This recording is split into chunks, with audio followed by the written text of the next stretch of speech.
Dr. Green is going to tell us about HIV testing and PrEP delivered by key populations in Vietnam. Dr. Green is Chief of Party for the PATH USAID Healthy Markets Project and Program Director for HIV, TB, viral hepatitis and non-communicable diseases at PATH in Vietnam. Dr. Green has worked for more than 20 years. It's also a substantial amount of time in public health management, policy development and research.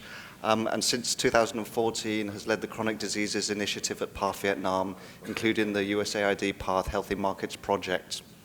Dr. Green holds a master's degree in international health and development from the George Washington University and a PhD from the London School of Hygiene and Tropical Medicine. Dr. Green. The title of my presentation is Disrupting the Status Quo, Key Population-Led HIV Testing, PrEP, and ART Services in Vietnam. So first, allow me to take you back into time, into 2015. At that time, there were two seismic shifts in the HIV epidemic. Number one, in the epidemiology, and number two, in how HIV services were delivered. So in terms of the epidemic, in 2015, we were really seeing a shift where there were consistently declining new cases among people who inject drugs and female sex workers, but concerning increase of new infections among men who have sex with men, and also recognition among the Ministry of Health that transgender women were a distinct population and that they were at very high risk for HIV. Now, alongside of that, in terms of HIV service delivery, services were delivered through the public sector. So that was for HIV testing and for care and treatment. And although service quality was generally high, as you can see, for HIV testing uptake annually among key populations, it remained relatively low and steady. And then lastly, the way that HIV information was conveyed, although there were some really nice, small, innovative pilots, but for the most part, it was either very fact-based or even quite fear-based, as you can see from the poster that's illustrated here. So there was a lot that needed to be considered and changed, and with the entry point of the Ministry of Health adopting the 90-90-90 targets in early 2015, this really opened the discussion with the Ministry of Health, especially for the first 90, that clearly uptake among key populations for HIV testing was relatively low, and that we needed to consider differentiating services. And really going back to what Michael Castle talked about, really understanding what were the needs and preferences of key populations and what else could we do. So that opened the door then for new service models. In late 2015, the Ministry of Health approved an HIV lay and self-testing pilot whereby key population-led CBOs could, for the very first time, offer HIV services. Now, this was really groundbreaking because up until then, all HIV testing had been in the public sector, and there had never been a consideration that testing could be delivered by lay providers. And very quickly, CBOs demonstrated very high quality of HIV testing services. Ministry of Health came to observe using QA/QI tools and said, you know, they're testing better than what we see happening in our labs. This is clearly an excellent service. They were also very strong in the counseling part and also in referrals, and I'll show you some of the cascades that have resulted from this work. Now, alongside of this, with declines in donor funding, a lot of the CBOs were considering their sustainability. And many of them started to register as social enterprises and began to learn business practices. They were generating money and using that money to invest in their community work and also in their business growth. And that newfound business capacity then opened the door for three organizations to register private clinics. These are private clinics that are led by key populations. They are owned and financed by key populations. And very quickly, Ministry of Health saw the quality of the services offered by them, and also the fact that they were really offering new options and new choices to key populations. So alongside of that, there was also a revolution in how communication was conveyed in the community around HIV. And this really goes back to this idea of human-centered design, where CBOs were working together with each other, with private sector media, together with PATH, with support from the Ministry of Health and many other stakeholders, to understand what really resonated with key populations, what would really be meaningful and how communication was delivered. And so there's been a lot of really dynamic content that's been put out there through Facebook, for example, and the image here represents Somkolvong, or Rainbow Village. This is an MSM co-created Facebook site with 230,000 members nationwide who are predominantly very young. But there's also partnerships with MTV, with Hornet, with Grindr, and a whole lot of other social media related companies to further expand information in an exciting way. And part of this online platform also now includes a lot of very innovative ways of linking people into services. So now I'd like to share some of the key results of key population-led HIV lay and self-testing, PrEP, and ART. So for HIV lay testing, the results that are presented here are for more than over 2 years. There were 34,000 MSM who were tested, and I'm only sharing the MSM-related results. There are results for other key populations, and the cascades are also really exciting. But what's important here about the cascade is that over time there was very consistent linkages between reactivity to confirmation and to ART enrollment. And you'll see the quote here that says, among one of the organizations offering lay testing, "My clients trust me because I'm from the community. I'm 100% engaged in their process of testing, and I can support them all the way." And this is really indicative of the great confidence and empowerment that CBOs felt with being able to offer HIV lay testing services. And now, similarly for HIV self-testing, you see a similar cascade, although a drop-off between reactivity and those confirming a little bit lower than for lay testing, and that's to be expected for self-testing. And the quote here is really around the fact from this self-tester essentially saying how much they appreciate the services from the CBO, that they're convenient, they're private, and really comparing that to experiences previously in the public sector, which had more rigid timeframes for service delivery and maybe not such a nice experience with a provider. So now what's really interesting is that when lay and self-testing were first rolled out, we conducted an evaluation through 2016 and 2017. And you can see here that the majority of testers were new. They had never tested before for HIV.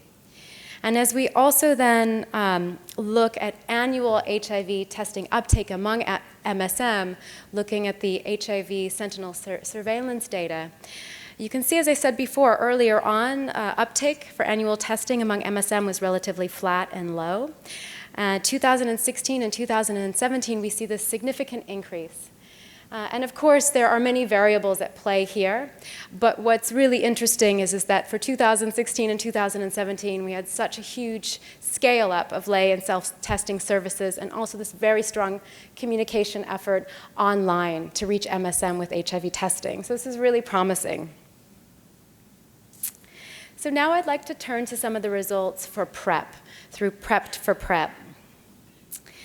So at the very beginning of considering PrEP services, we worked together with the community to assess needs and preferences. And there's a lot of really interesting data that came out of online and face-to-face interviews with MSM and transgender women. But the one that I really want to highlight is we asked, where would you like to receive PrEP services?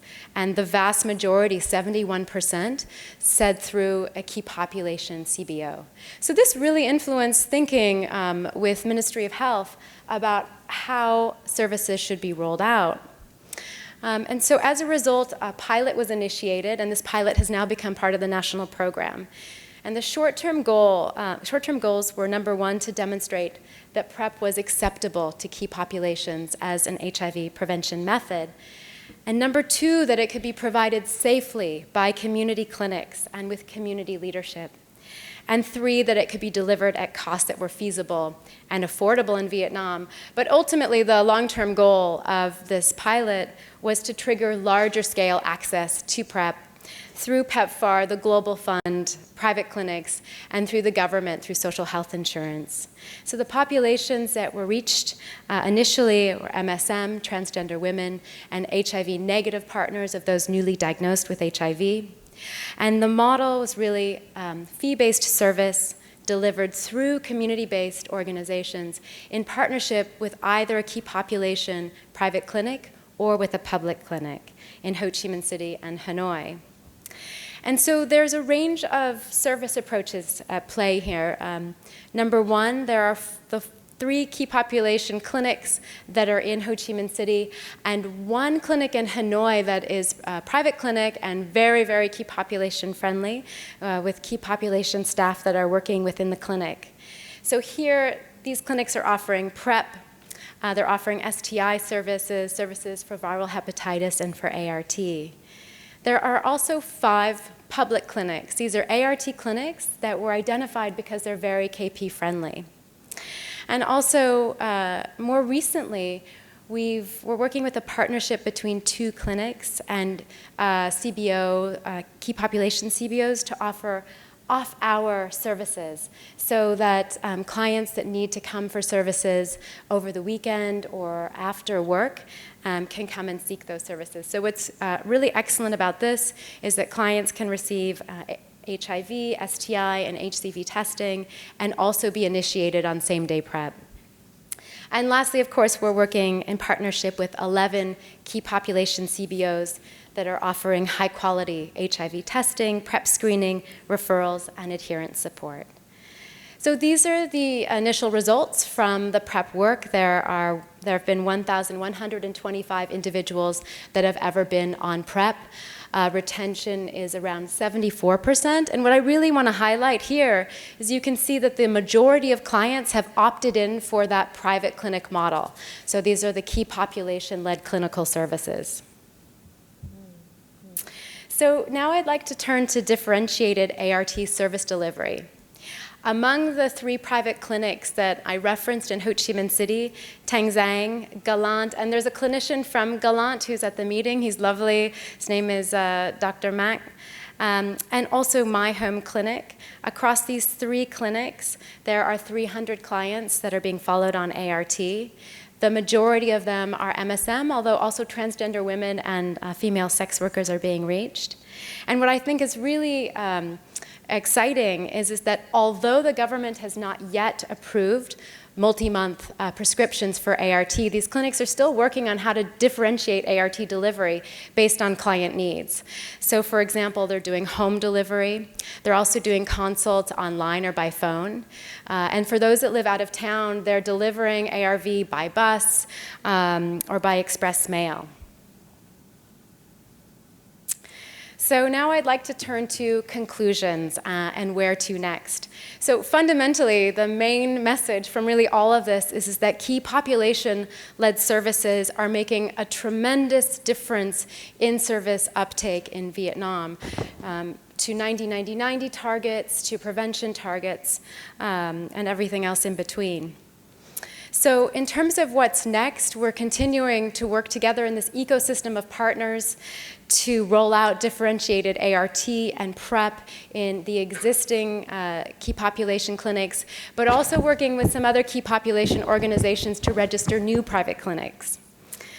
And then also working together in partnership with linkages, the Thai Red Cross, and also Tangerine Clinic to strengthen transgender healthcare services. Because as you would have seen in the PrEP data, uptake has been very limited thus far. And we know that's because the health services are not as trans competent as they could be. So we're really excited to be working on that.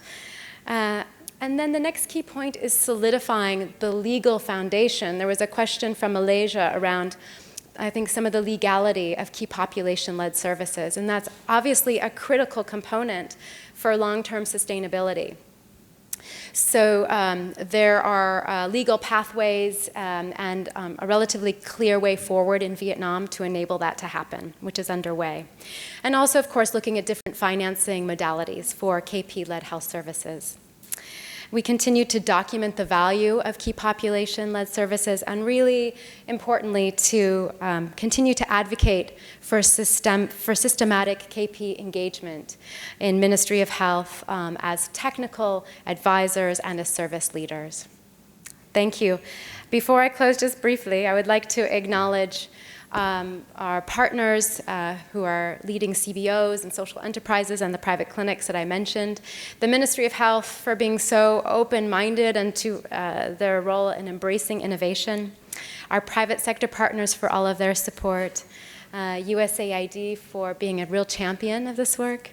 And my colleagues at PATH, especially to Dr. Bao, who is here at this conference, and Dr. Leon, who's just over there. Thank you. Question, please raise your arm. Okay. In the absence of a question from the floor, Kim, I have actually quite a number of burning questions, but I'm going to limit it to just one in the interest of time. And I was particularly interested in, the social enterprise key population-led clinics that are privately run. And I think as we look forward to trying to expand and integrate key population-led health services within more formal healthcare systems, it's particularly interesting. These types of models are particularly interesting. So I was wondering if you could talk a little bit more about the economics of that and whether it truly is sustainable, self-financing, and doesn't depend on contributions or... No. Yeah, it's a great question, and really, fundamentally, each private clinic is really set up in a very different way, but all of them are set up to have financial sustainability and to operate as a business. One example is Tang Zhang Clinic. This clinic only is financed and led by gay men, and all of the staff are gay men.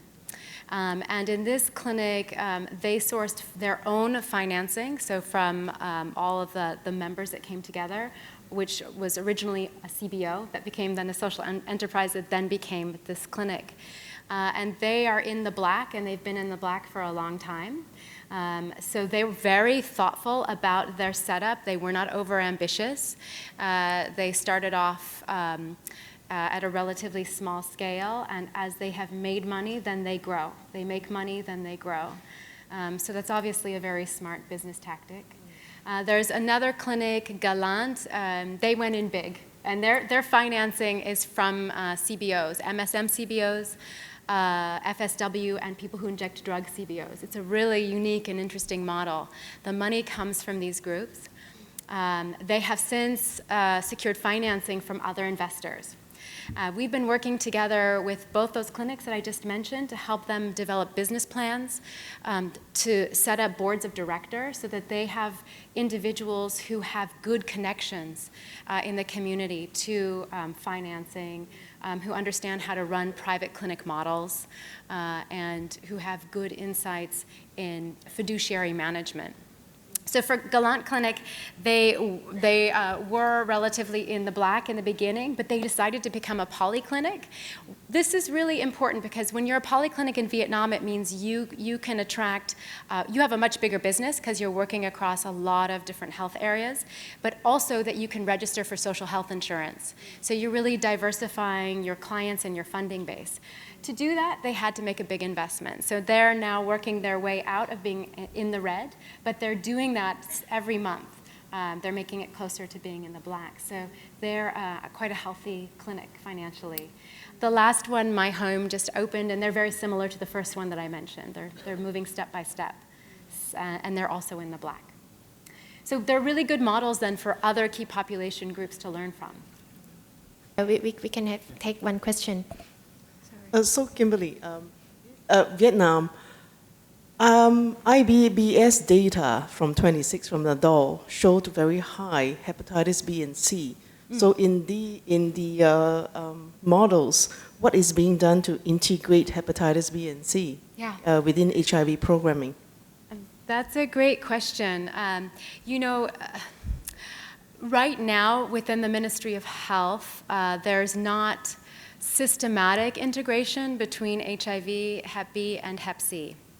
And because of the complication and the cost of treatment, in many ways, those viral hepatitis has been relatively neglected in general and as part of the HIV program.